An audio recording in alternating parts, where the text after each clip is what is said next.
Good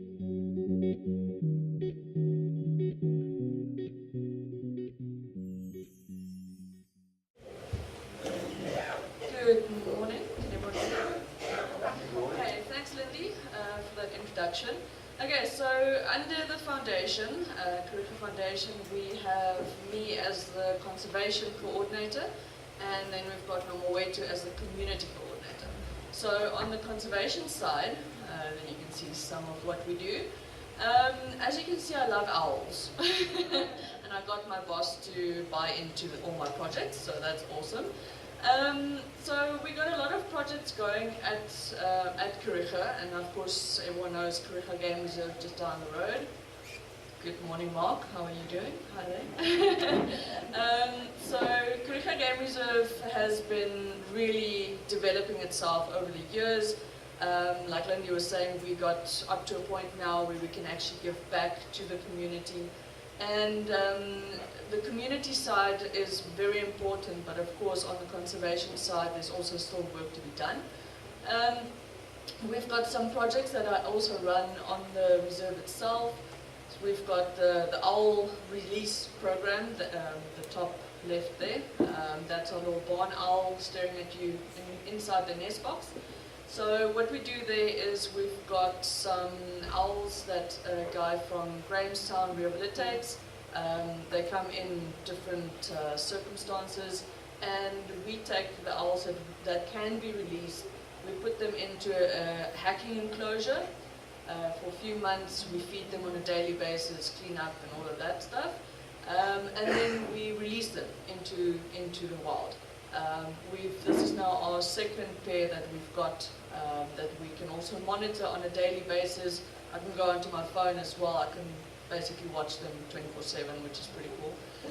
We also take our guests there to educate them as well about owls, because they might know about owls, but they don't know owls, and they don't know all the situations about poisonings and car collisions and. The one that goes with that is the servals at the bottom. Anyone has ever seen a serval? You've been lucky enough to see a serval. Now in the Eastern Cape, servals are the same as lots of other carnivores and predators like the jackals, the hyenas, the leopards. Any farmer will tell you you don't want those things on your farm. Okay. So what we're doing now, luckily there are places like Kariga, like Sibuya, game farms in the area that can now sustain those animals again. A few years ago, or still in the area, there's lots of farmers, of course, that I can't say that you shouldn't shoot them, but we would rather come and capture them if you do have a problem with a hyena or a caracal or something, and then release them onto Kariga. But we have a breeding program that we are actually breeding servals now again. Get the spotted cats back into the Eastern Cape, and it's tricky at the moment. They do give me a bit of grey hairs at the moment. We've got 2 breeding pairs, and we're having some technical issues there, but we are sorting them out.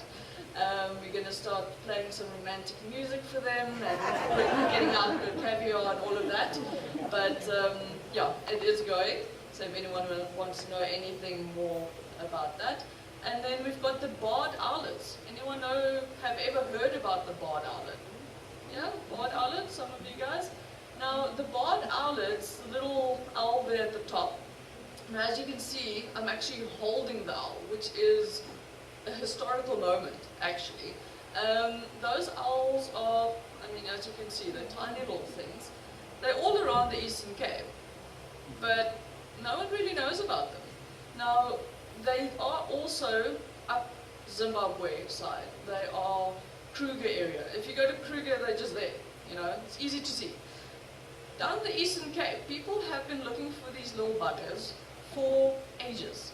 Okay, they have been looking for them, trying to capture them, trying to get some DNA from them, because where they are here is a little pocket of them, and then 700, 800 kilometers, there's nothing.